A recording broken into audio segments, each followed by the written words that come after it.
Okay, so we're recording. Okay, good. So, I want to read you a little something from the beginnings of communism. And here's, this occurred in Russia about 1917. And this book is written by Alan Moorhead.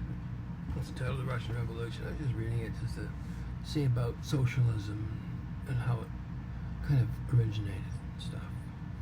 And so basically happened is a happenstance kabumblefunt of a bunch of greedy revolutionaries that were upset with the status quo in their country and decided to take the wealth of the country away from the Tsar and pocket it themselves. Lenin was a paid German and Japanese treason artist from the get-go. I mean, he was paid the equivalent of $50,000 by German financiers per uprising. I got it from another source than this, but let me just read you this. The secret treaty with the Allies were to be repudiated, and the self-determination of peoples was to be guaranteed.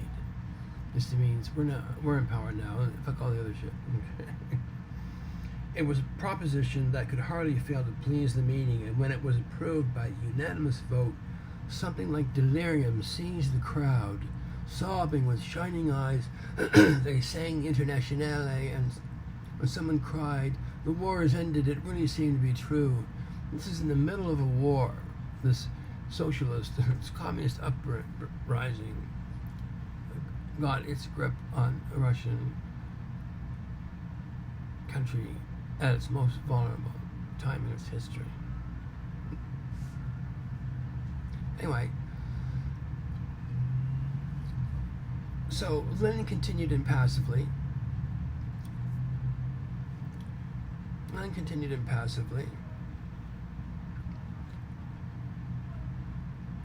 His next proposal was that the meeting should approve a decree by which all private ownership of land in Russia was abolished. No compensation was to be paid to the landowners. This also was to be put to a vote, and after a long debate was passed with only one dissenting vote. So in other words, Lenin's taking possession of all the land in Russia unto himself, out of the hands of the Tsar. And, he's not raised his children to serve Russia. He doesn't even like Russia. Yeah, he's just in it for the money. He's just in it for a job, basically. That's look at AOC. She's a waitress. Now she's a delirious, idiotic assertion maker at the United States government. It's ludicrous. I doubt she's read more than 12 books in her life. Anyway, so that resolution was passed with only one dissenting vote. This is what happens when socialists get together and decide to divide up the spoils of their lands.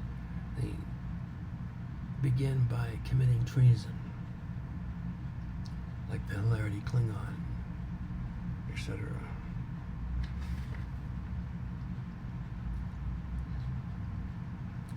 The thing is, the difference between 1917 in Russia and today, the government at that time, the Tsar, was unable to provide bread for his people, asking them to work 12 hours a day for, a pittance.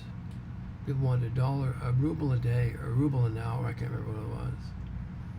And that was deemed to be too much. So these people were really distressed, really hungry. They were cold. They had no bread, no food, and starving, no shoes. The winter in Russia is not pleasant.